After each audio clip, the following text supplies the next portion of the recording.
यह है how I taught my grandmother to read का पार्ट 2। इसमें सुधा मूर्ति जी समझ नहीं पाती हैं कि रात को उनकी ग्रैंड माँ आधी रात को अपनी लाइफ स्टोरी क्यों सुनाने लगती हैं, और वो उनका फेस देखती हैं जो कि बहुत दुखी था। उनकी जो आंखें हैं वो आंसुओं से भरी हुई थी। She was a good looking lady, वो बहुत सुंदर दिखने वाली लेडी थी और उनके चेहरे पर स्माइल भी रहती थी, लेकिन वो आज उनके चेहरे पर दुख वाले एक्सप्रेशन थे। सुधा मूर्ति जी ने कहा, अवा डोंट क्राई। अवा उनकी दादी माँ का नाम था, कि दादी माँ रो मत, अब मुझे बताओ कि मामला क्या है। Yes I need your help. वो कहती हैं, मुझे तुम्हारी हेल्प चाहिए। मैंने बुक पढ़ने, जब तुम यहाँ से बाहर गई मैंने करम वीरा जैसे कि एज़ यूजुअल हमेशा के आती है, मैंने उसे पढ़ने की कोशिश करी।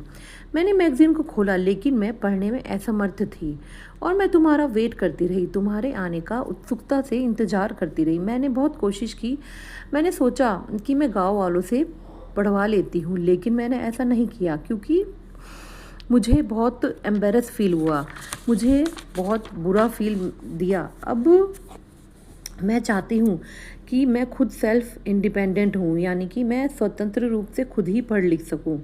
लेकिन उस बात पे सुधा मूर्ति जी ने कुछ, यानी उनकी पोती ने कोई जवाब नहीं दिया।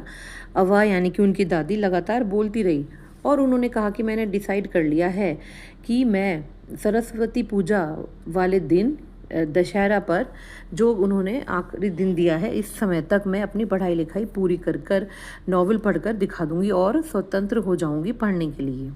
उनकी पोती ने उनका दृढ़ निश्चय देखा और वो हल्का सा हंस रही थी, जैसे कि क्योंकि वो उस टाइम 12 साल की थी। उन्हें लगा कि एक बूढ़ी लेडी जिनके बाल सफ़ेद हो गए हैं और हाथों में रिंकल्स पड़ गए हैं, जिनका अधिकतर समय किचन में बीतता है, वो कैसे पढ़ेंगी। एक बच्चा यही सोच सकता है। लेकिन फिर भी अगले दिन से उन्होंने अपनी पोती से ट्यूशन लेना स्टार्ट कर दिया। इस तरह से पोती को लगा कि उनकी दादी माँ बहुत अच्छी स्टूडेंट है और वो बहुत जल्दी ही अपनी पढ़ाई पूरी कर लेती हैं। अब दशहरा का फेस्टिवल आता है और वे एक काशी यात्रा की बुक खरीदती है, जो कि एक नॉवल की तरह पब्लिश होती थी उस समय। अब जो उनकी ग्रैंड मदर थी, यानी कि अवा ने अपनी पोती को पूजा के स्थान पर बुलाया दशहरा वाले दिन और उन्हें एक स्टूल पर बिठा दिया और उनके पैर छूना स्टार्ट कर दिया। उनके पैर छुए। अब उन्हें उस समय, यानी कि सुधा मूर्ति को उस समय बहुत ऑकवर्ड फील हुआ, क्योंकि वो एक छोटी बच्ची थी और उनकी दादी उनसे काफ़ी बड़ी थी।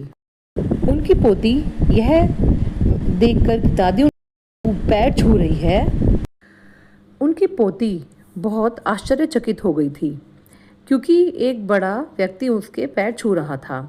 लेकिन उनकी दादी ने कहा कि हमें अपने भगवान, बड़ों के और गुरुओं के पैर छूने चाहिए, इसमें कोई बुरी बात नहीं है। और उन्होंने कहा, मैं अपनी पोती के नहीं, अपनी गुरु के पैर छू रही हूँ। इस तरह से यह कहानी के द्वारा कि हमें अपने टीचर के पैर छूने चाहिए, चाहे वो किसी भी जेंडर या एज का हो, इससे कोई फ़र्क नहीं पड़ता है। अब इस तरह से जो सुधा मूर्ति जी थी वो बड़े होकर टीचर बन गई और वो एक कंप्यूटर साइंस की टीचर थी। अब उन्होंने गिफ्ट में अपनी दादी माँ को काशी यात्रा गिफ्ट की और दादी माँ उसको पढ़ना शुरू कर देती हैं।